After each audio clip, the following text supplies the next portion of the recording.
반갑습니다. 불교 이야기 시간입니다. 오늘은 연기법에 대한 이야기를 할까 합니다. 연기법이라고 하는 것은 어떻게 보면 불교 교리에 있어서 가장 핵심적이 된다, 또는 가장 기본이고 기초가 된다고 말할 수 있습니다. 최종적으로 깨달음을 얻고 해탈에 이르기 위해서는 바로 이 연기법을 이해하고 터득해야 된다고 말할 수 있습니다. 잡아함경에 보면 연기법경이라고 또 경전이 있습니다. 거기에서 어떤 비구가 세존을 찾아와서 이렇게 묻습니다. 이 연기법이라고 하는 것은 세존께서 직접 만드신 것입니까? 아니면 다른 열애가 만든 것입니까? 그러자 세존은 이렇게 말합니다. 연기법이란 내가 만든 것도 아니고 다른 열애가 만든 것도 아니다. 저 열애들이 이 세상에 출현하거나 출현하지 않거나 늘 존재했던 것이 바로 연기법이다. 그죠? 연기법은 바로 이 우주가 운행하고 작동하는 데 있어서 근본이 되는 법칙이고 원리입니다. 따라서 세상에 석가모니를 비롯한 열애들이 과거든 현재든 미래든 나타나거나 나타나지 않거나 늘 존재했던 것이 바로 이 연기법이라고 하는 법칙입니다. 어떻게 보면 이 연기법이라고 하는 것이 우주가 순환하고 운행하는 원리이기 때문에 깨달음에 있어서도 가장 직접적인 대상이 된다고 말할 수 있습니다. 조금 전에 말씀드린 아함경에서도 세존은 이렇게 말합니다. 이 연기법을 열애들이 터득함으로써 바로 깨달음에 이른다. 즉, 이 연기법을 터득하는 것이야말로, 연기법을 깨치는 것이야말로 진정한 지혜를 터득하는 길이다라고 말하고 있습니다. 후대에는 공에 대해서든 진리에 대해서는 알아야 된다 이렇게 말하고 있지만, 궁극적으로는 결국은 이 연기법을 이해하는 것이 관건입니다. 그럼 이 연기법이라고 하는 게 과연 뭐냐? 흔히 이렇게 간단하게 말합니다. 이것이 있으므로 저것이 있고, 저것이 생김으로 이것이 생긴다. 흔히 이것과 저것의 상관관계, 서로 맞물려서 고리를 형성하면서 끊임없이 사태가 일어나는 것들을 연기법이라고 말합니다. 그래서 이 연기의 연은 우리가 흔히 말하는 인연, 인과 연을 합친 말입니다. 그럼 인과 연은 뭐냐? 인은 흔히 직접적인 원인, 연은 간접적 원인, 이렇게 이야기를 합니다. 다르게 말하면 인은 나한테 있는 원인이 되고 연은 나 바깥에 있는 원인이 됩니다. 우리 흔히 이것 저것 이야기하죠. 이것은 가까이 있는 거고 저것은 멀리 있는 겁니다. 다른 데 있는 겁니다. 바로 이것과 저것이 서로 관계를 맺으면서 좀 전까지만 해도 없었던 무언가가 일어나도록 하는 것, 이것이 바로 연기법입니다. 예를 들어서 남자와 여자가 만나서 사랑에 빠지고 그래서 성관계를 가지면 거기에서 새로운 아이가 잉태되죠. 그래서 남자 입장에서는 자기가 인이 되고 여자는 연이 됩니다. 반대로 여자 입장에서는 자기가 인이 되고 상대인 남자가 연이 됩니다. 그 인과 연이 만남으로써 아이가 태어나는 것, 새로운 존재 또는 현상이 발생하는 것, 이것이 바로 연기법에 의한 법입니다. 흔히 법이라고 하면 법칙을 나타내기도 하지만 동시에 존재하는 모든 것, 발생한 모든 사태들을 다 법이라고 말합니다. 이중적이죠. 원리면서 구체적인 사물이나 현상을 다 법이라고 말합니다. 그렇게 말하는 까닭은 모든 존재하는 것들이 어떠한 법칙이나 원리와 별개로 툭 떨어져 나오지는 않기 때문입니다. 즉, 이 연기법이라고 하는 보편적이고 이 우주적인 원리나 법칙 안에서 모든 것이 발생한다는 것입니다. 그래서 법이라고 하는 한 글자를 쓰지만 그것은 원리이면서 동시에 구체적인 사물이나 현상을 다 지칭하는 거다. 라고 보시면 됩니다. 그래서 인과 연은 바로 그런 의미를 다 갖고 있습니다.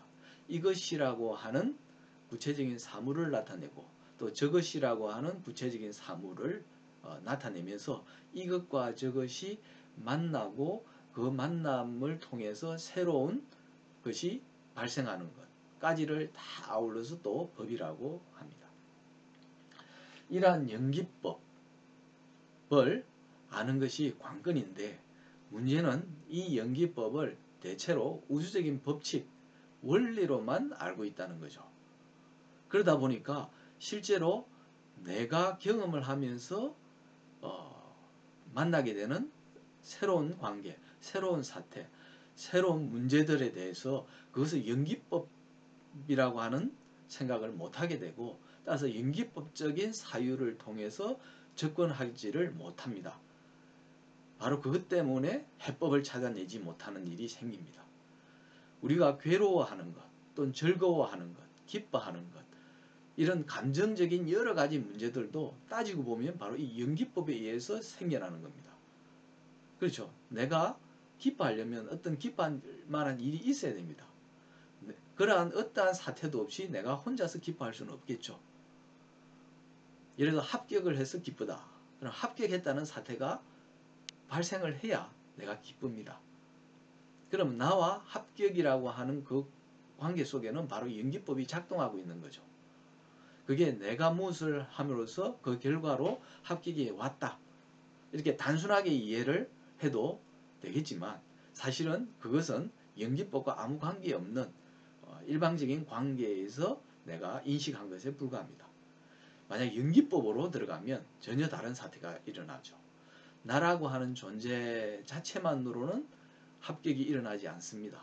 설령 내가 주도적으로 학습을 하고 또 시험을 쳐야만 그러한 결과가 나올 수 있지만 그것만으로는 그 결과가 나오지 않는다는 거죠. 내가 어떤 공부를 하느냐, 또 공부하는 과정에서 무슨 일이 일어나느냐, 그리고 또 시험장에 갈 때 어떤 문제가 일어날 수도 있고 또 시험장에 도착했을 때도 마찬가지입니다. 그리고 내가 시험을 친다고 하는 단순한 사태를 넘어서서 내가 어떤 목표를 갖고 어느 학교를 갈 거냐 또는 어떤 시험을 칠 거냐 하는 선택과 결정을 해야 되는 그런 문제들이 다 얽혀 있습니다. 그 수없이 얽혀 있는 그 고리를 파악하지 않으면 그리고 그 고리를 제쳐두고 단순하게 내가 무엇을 해서 이런 결과가 나온다 라고만 판단하면 연기법을 이해하는 것과 거리가 멀 뿐만 아니고 일시적으로 내가 기쁘고 즐거운 일을 가질 수는 있어도 지속적으로 기쁜 일을 만나거나 즐거워할 일은 생기기 어렵습니다. 따라서 연기법을 모르고 하는 일은 요행이고 운수에 불과해질 수 있습니다. 내가 행복해지려면 괴로움이라고 하는 것을 줄이고 최종적으로는 끊어 없애려고 한다면 내가 그래서 해탈을 하고 세속적으로 말해서 늘 즐겁고 행복해지려고 하면 이 연기법이라고 하는 것을 제대로 이해해야만 이제 바라는 바를 얻을 수 있습니다. 그만큼 연기법은 중요한데 암경에서 세존이 바로 이 연기법을 터득하는 것이 바로 깨달음을 얻는 거다.